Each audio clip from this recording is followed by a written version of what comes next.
Yes. Woo. Wait a minute. The whole church is in the executive hall? How in the world is that possible? So we've got first gen, next gen, every married member, every single member. We like have the whole crew, every ministry. All right. So we're going to hang out in my office. Welcome to my office, y'all. We're going to have a conversation. Come on in the office.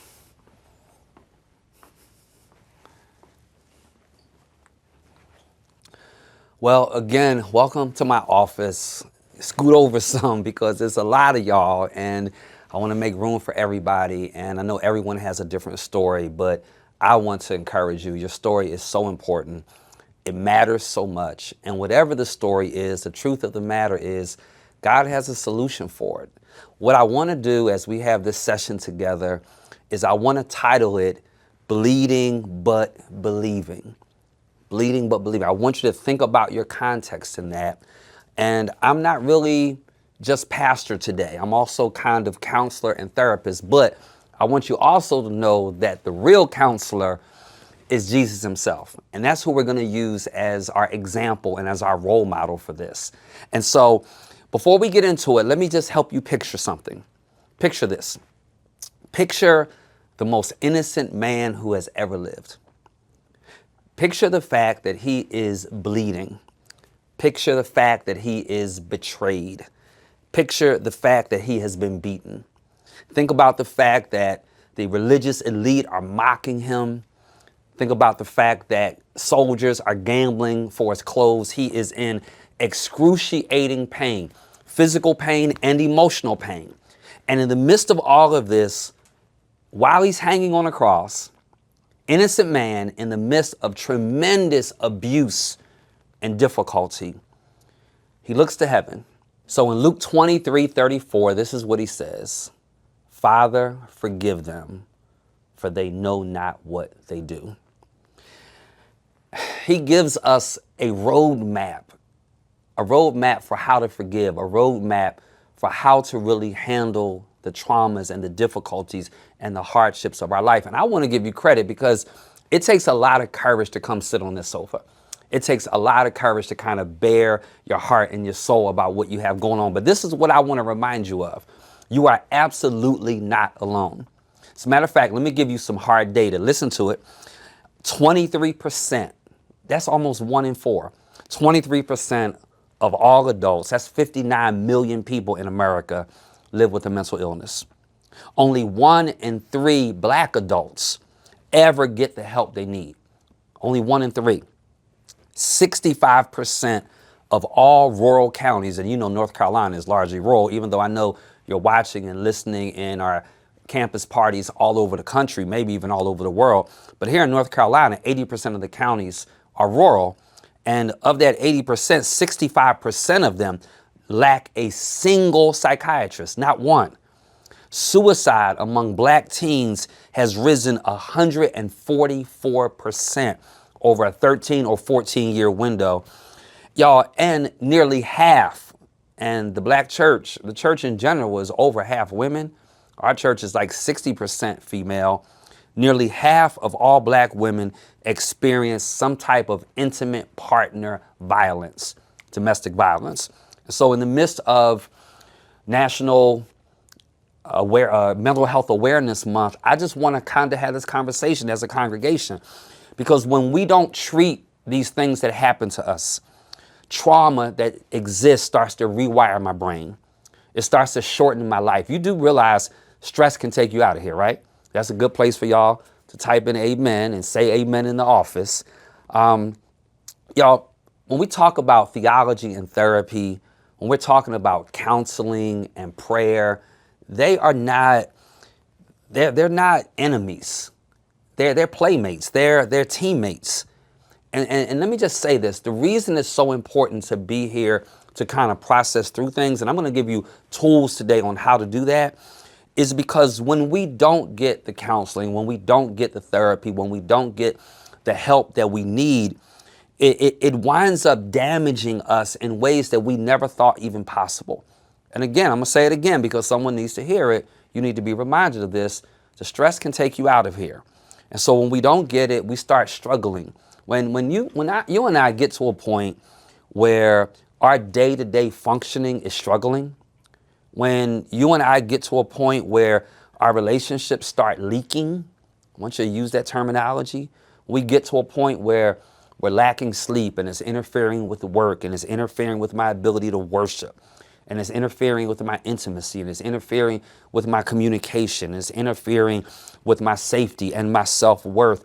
That is not the time to ignore things. So I'm so glad you're here with me in my office, because this is not the time we ignore things. Because when you and I ignore bitterness, when we ignore burnout, when we ignore abuse, it winds up literally metastasizing.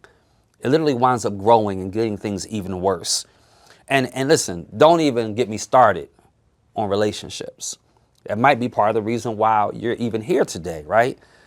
50% of every marriage, as you know, ends in a divorce.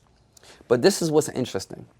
Of the 50% that end in divorce, listen to this, only 10% ever show up and sit on a sofa like you're doing right now. You know, the worst thing about relationships being hard and not working out is that while they are literally breaking apart, no one asks for help. So like while they're disintegrating, no one asks for the help. And the data suggests that the overwhelming number of people that seek the help, it actually saves their marriage and helps things. So I'm so glad you are here. It's so hard to get to this point. And I don't want to just throw out data, because you're like, all right, Pastor, what does that have to do with me? What does the data have to do with me? Let me tell you what it has to do with us. You have a cousin who's saying to you, how are things going? And he's saying to you, she's saying to you, oh, I'm handling it. I'm handling it. And deep down inside, you know what? They're not handling it. You have a mother, and I've had a mother, and we have people that we love. And this is what we say, trying to hide behind it. Oh, I'm too blessed to be stressed. No, you're not. None of us are. The reality of it is this is more than data. This is more than statistics. These are people that we deal with every single day. And sometimes they're us that's in this room right now. And so many of us have this invisible weight that we're carrying. And so today I want to use Jesus's radical example of forgiveness, because I was thinking, what would I say to you with everything that you have shared with me that's going on with you? What would I say to you? And I thought the best thing I could do is to give you a radical example of forgiveness.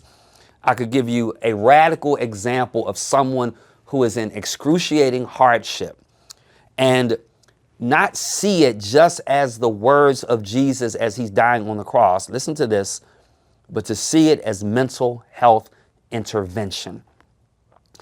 What I'm about to share can save your mind. What I'm about to share could save your marriage. What I'm about to share with you could save your soul. So I want you to take some notes, and then I want you to talk about it with your family. Here's the first thing I want to say to you. The first thing I want you to be mindful of is the pain, and you'll see it there. It's the pain that precedes forgiveness. The pain that precedes forgiveness. Before there can be forgiveness, there's going to be pain. Jesus says, Father, forgive them. Here's the first rule. Real simple. Name the pain. I don't want you here sugarcoating it. I don't want you here acting like it doesn't hurt. I want you here owning it. And so the first thing is name the pain. Listen, what we don't need is a spiritual bypass. We don't need an emotional bypass where we're trying to reroute how we're really feeling. No, what we need is an honest acknowledgement of our wounds. And let me say this to you. When we honestly acknowledge our wounds, that's biblical. It is biblical to own my pain. It is biblical to acknowledge it. Listen, Jesus never, have you seen the image? You have seen the image of Jesus dying on the cross. Did he look like he was in pain? Absolutely. So he did not try to hide his pain. And I think oftentimes we do ourselves so much disservice and damage because we try to act like things are okay when they're really not okay. Jesus doesn't try to hide the pain. The reality of it is, when you and I study the words of Scripture, when we look at the Psalms, especially like Psalm 13, They're like raw expressions of depression, raw expressions of anxiety. Listen, if you are experiencing some symptoms of depression, like changes in your sleep pattern, feeling hopeless, losing interest in the things that used to give you joy, y'all, that's not a spiritual failure. That's not happening because you don't love God. That's not a spiritual failure. That's your mind. That's our bodies telling us that something is wrong. And what we have to do is then acknowledge that something is wrong the same way Jesus did. And listen, when you and I acknowledge it, it doesn't make us less saved. Two things can be true at the exact same time. This isn't contradiction. Let me tell you what it is. It's complexity of being human. Let me say it to you like this. You can be saved and sad at the same time. You can be blessed and broken at the same time. You can be faithful and frightened at the same time. You can pray and need professional help at the same time. You can hope for healing while hurting deeply at the same time. We can worship on Sunday and need weekly therapy on Monday at the same time. Pain always precedes forgiveness. Now, let's say some more about that to help you a little bit further. When you and I respond, when we have that pain, then we respond to that pain through trauma. So trauma is what's going to shape my response to the pain. Now, let's talk a little bit about this. The average human being, and I think it's really more than this in the black community, for real, the average black American experiences 5 to 6 traumatic events in a lifetime. Let me define what I mean by a traumatic event, because this is important, because as I'm processing my trauma, or as my trauma is not processed, I should say, it shapes how I respond to what people do to me. Now, I'm going to drill on that a little bit. This is what I mean by a traumatic life event. It's an event or an experience that overwhelms me to the point that I no longer have the ability to cope. It's something that causes feelings of hopelessness. It's something that diminishes my sense of self and my ability to feel a full range of emotions. Now, listen, there's some stuff we making in the trauma that is not. Okay, man not wanting you, that ain't trauma, boo. Okay, that's just a man not wanting you. Okay, but there are other things that can be traumatic, right? You applying for a job and you don't get it. That's not trauma. Don't elevate that. Let me tell you what I mean by trauma, traumatic events. First of all, our congregation is largely African American. Most of us have experienced some degree of racial discrimination. Many of us we've been caught driving black, walking black, shopping black. Whether or not you realize it, when we experience discrimination like that, when we get profiled while we're shopping or while we're driving or while we're just existing, that's traumatic. Because the next time you get in an environment, that thing pops back up. When you have a loss of somebody that you love, like many of you have had experience, right? A loss of a husband, a wife, a son, a daughter. When we have that sudden loss, especially when you didn't even get a chance to say goodbye, that's a traumatic event. When there's a financial catastrophe in our lives, you lose a job, or we get evicted, or there's a foreclosure, or there's a bankruptcy, it's traumatic because I start losing my sense of security. When we are betrayed by people and there's infidelity in your relationships or in your marriage. When we have childhood experiences like neglect or abuse or witnessing violence in the home. I mean, how many of us have had situations where we've witnessed as children a father, in some situations, maybe even a mother, like physically attacking or hurting or hitting someone else in the home? That's traumatic. Let me tell you what we often don't think about as trauma, or what could be traumatic. Are you the one in the family that's the strong one?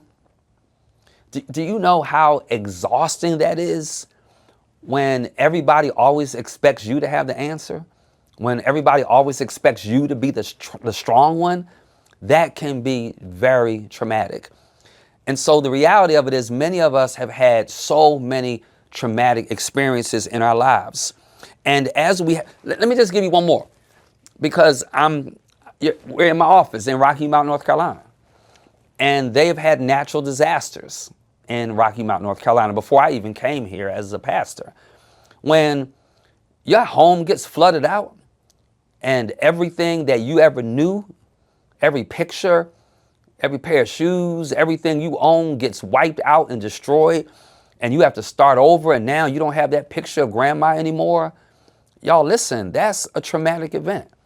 And so right here in Rocky Mount, we've seen evidence of this. And in some situations, even generational traumas where things get passed down, injustices, generational curses, where those things get passed down from generation to generation. And what happens is that trauma literally rewires my brain. And if I don't process it, then I tend to overreact on what is lesser things. Let's just talk about this for a moment. You ever have a conversation with someone or say something to them and like they blow up at you and it's like, wait a minute, all I did was ask you this question, and like you really feel like they overreacted? The reason they overreacted is because they had unprocessed trauma that they are now bringing to the forefront of their mind, that even though something lesser is happening in the present, our mind doesn't differentiate from past and present traumatic events or past and present issues like that. So something that's still unresolved in the back of my brain could be brought into the forefront. Literally, our brains have an alarm system, and that alarm system doesn't distinguish between past and present threats. So, you come home late and you didn't call, and you just happen to be running late. You didn't think, I'm gonna be 45 minutes late. I didn't call, and you get in the door and it's like all hell breaks loose. And you're like, I'm just 45 minutes late. It's not that you're just 45 minutes late today. It's the fact that when you were having that affair 5 years ago, that trauma is still back there, and deep down inside, that trust is not exactly where it needs to be. And so it's important that you and I process this, and that we own our pain and we own what we're going through. Let me give you a second nugget here as we process things. The second thing I want to say is that there is power in perspective shift.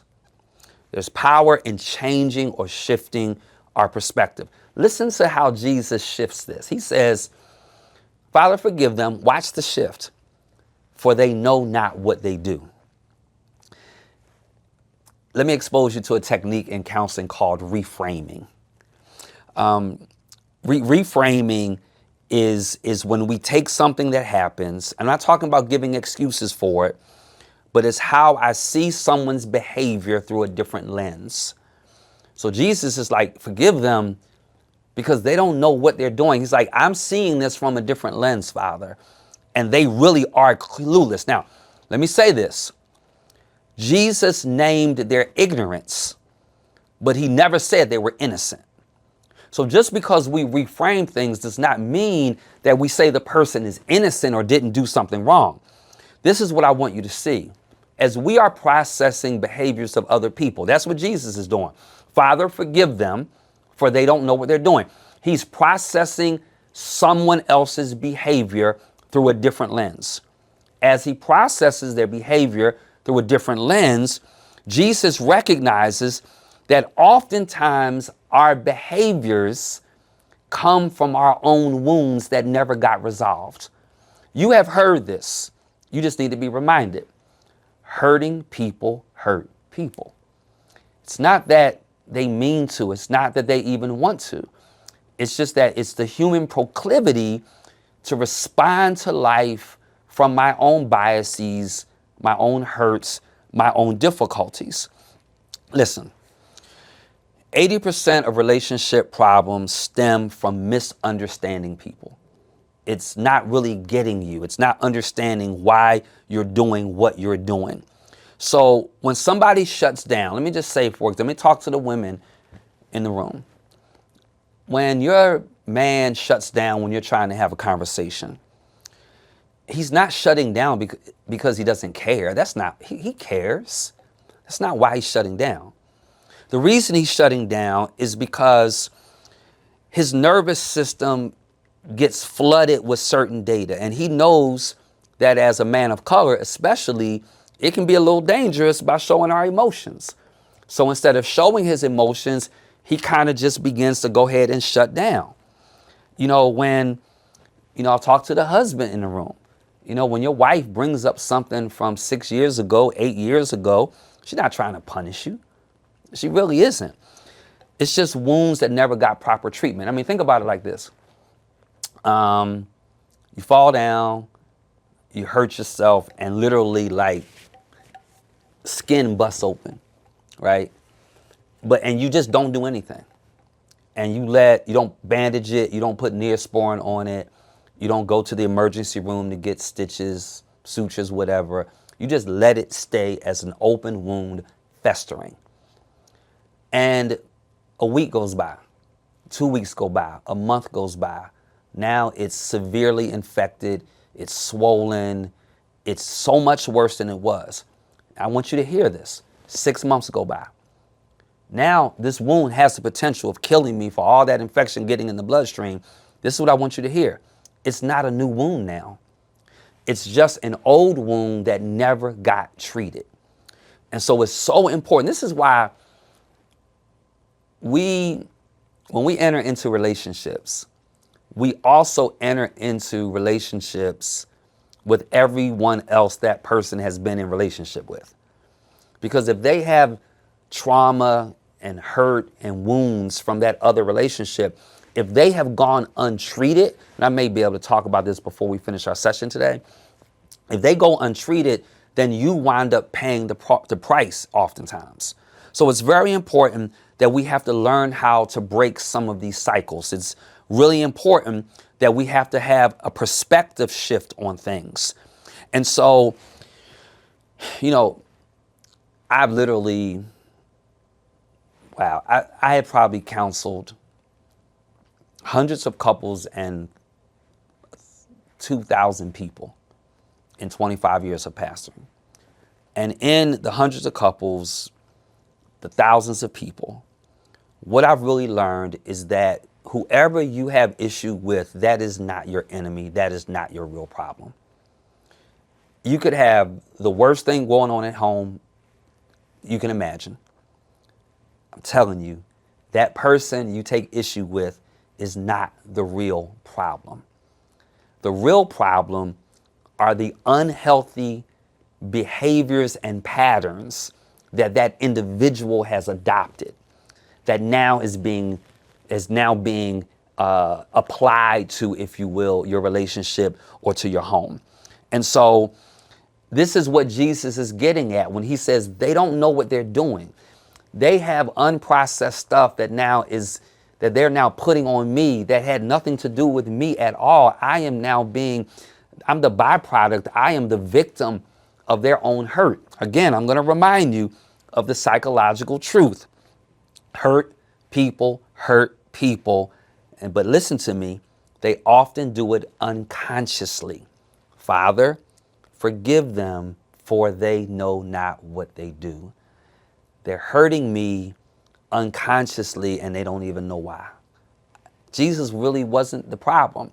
The problem was their unhealthy patterns that they inherited that they never resolved. That's the second big thing I want to say to you. This is why we always need counseling before crisis hits. Because by the time talk to married folk, by the time y'all sleeping in separate bedrooms, by the time you've built up all these years of misinterpreting each other, your motives and all these negative cycles, all that stuff creeps in. And if you don't go to counseling, you won't ever be able to resolve it.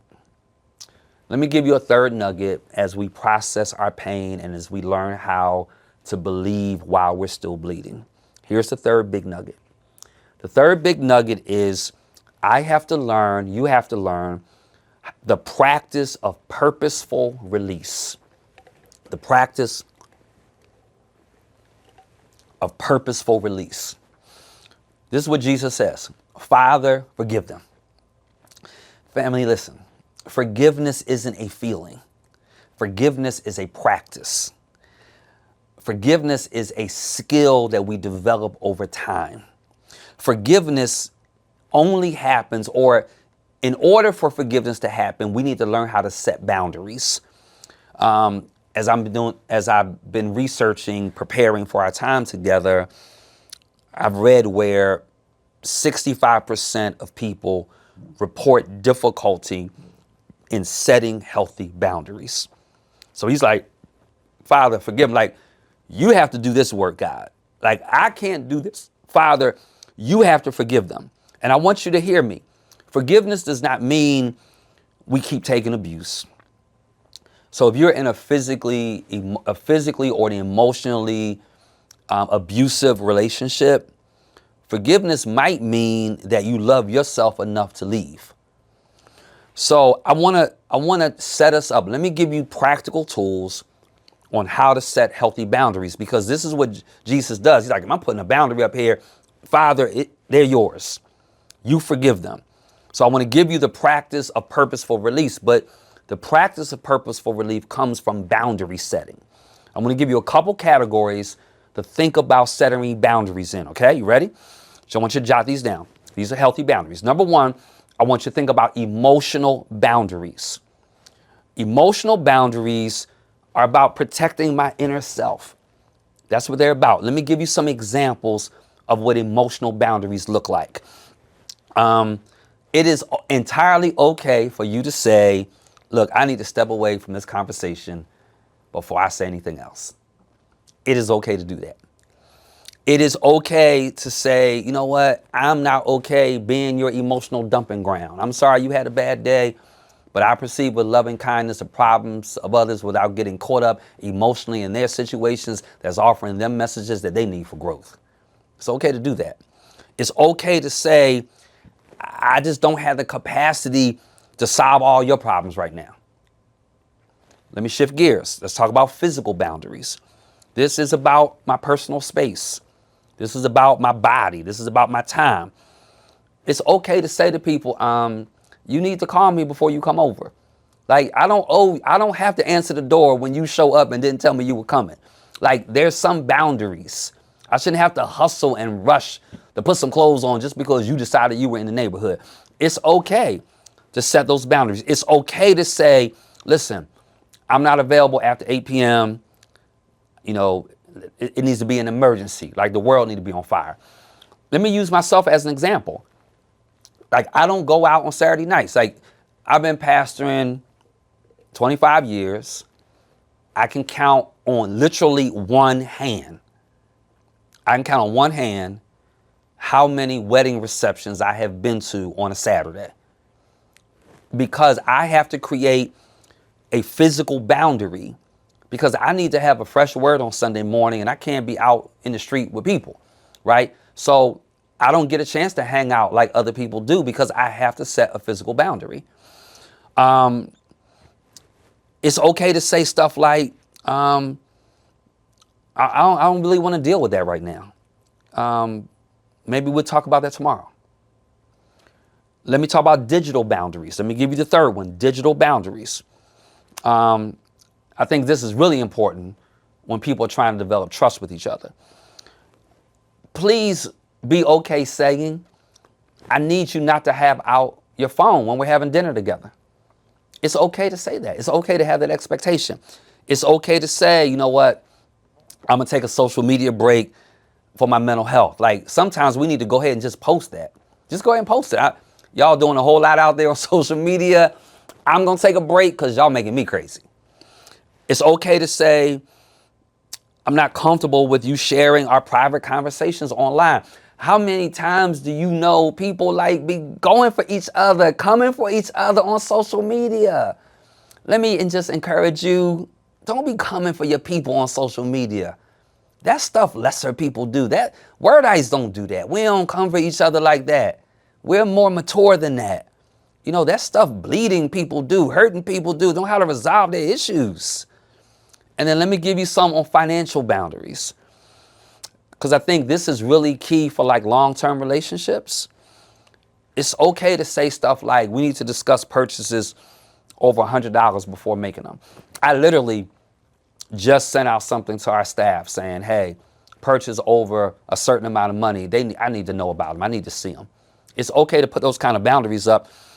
It's okay to say, look, we're going to have our joint accounts, but I still want to have my own savings account. That's okay.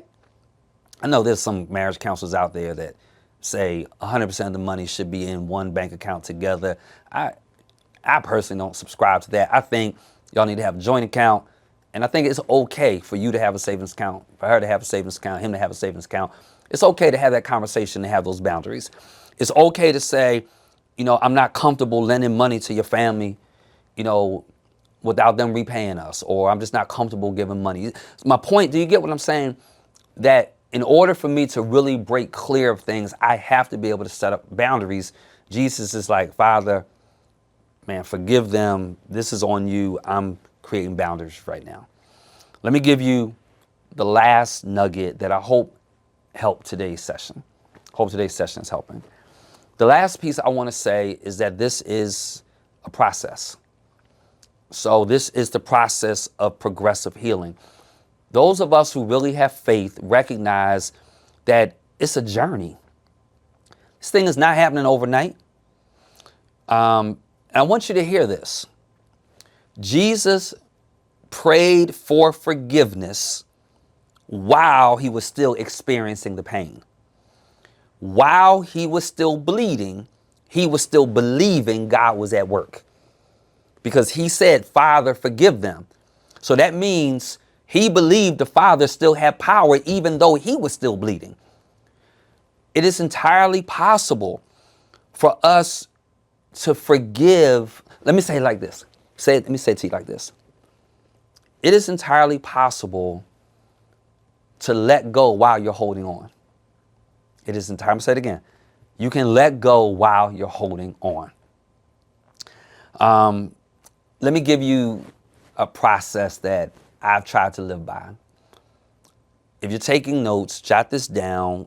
I call it the 2% rule, or the 2% improvement approach. Because this is a process, because it's going to take time, because acknowledging it as a journey is important, give yourself a benchmark. So let's just say you're really having a hard time listening to somebody you care about have a conversation. And let's say you're like, you know what, 5 minutes into the conversation, I'm about ready to check out. The 2% improvement approach says that maybe I could learn to listen to you 2% longer. So just do 2 more percent. Maybe, you know, you're fussing about we don't spend enough time together. Okay, how about if we start every month, we spend 2% more time together? So just calculate the 2%.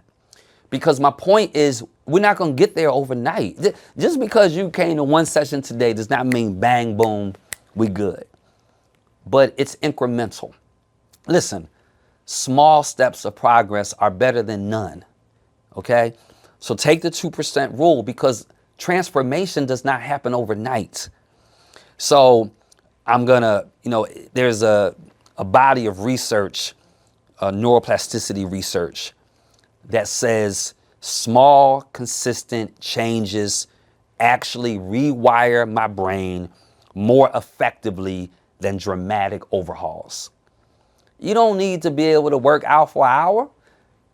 Work out for 5 minutes and then put 2% on it and get a stopwatch and go whatever 2% of 5 minutes is. And then then the next week I'm going to do 5 minutes and 30 seconds. And then the next week, I'm going to do 6 minutes. And the next week, I'm going to do 6 minutes, 45 seconds. You know what? 6 months in, where are you going to be? You're going to be in a good place. You're going to do the same thing with your money. You know what? I can't save anything. Okay. Start with the 2% rule. You know what? I'm going to save $1. Then I'm going to save $1.02. Then I'm going to save $1.05. And keep adding the 2%. And you will be amazed. Think about where you'll be at the end of the year. If every area of your life, you know, we believe in our faith, our family, our fitness, and our finances. I want to invite you to apply the 2% improvement rule to those 4 areas of your life. If you can't pray for 15 minutes, pray for 1 minute and just keep adding 2% to it until it gets to 15 minutes, till it gets to 30 minutes. And so I want to say a final thing to you, and I really appreciate your time today. The last thing I want to say is that all of this goes better in community. Community helps create resilience. Research says there's a 40% greater likelihood of recovery, a 40% greater likelihood of thriving, a 40% greater likelihood of advancing and excelling if I do it with other people.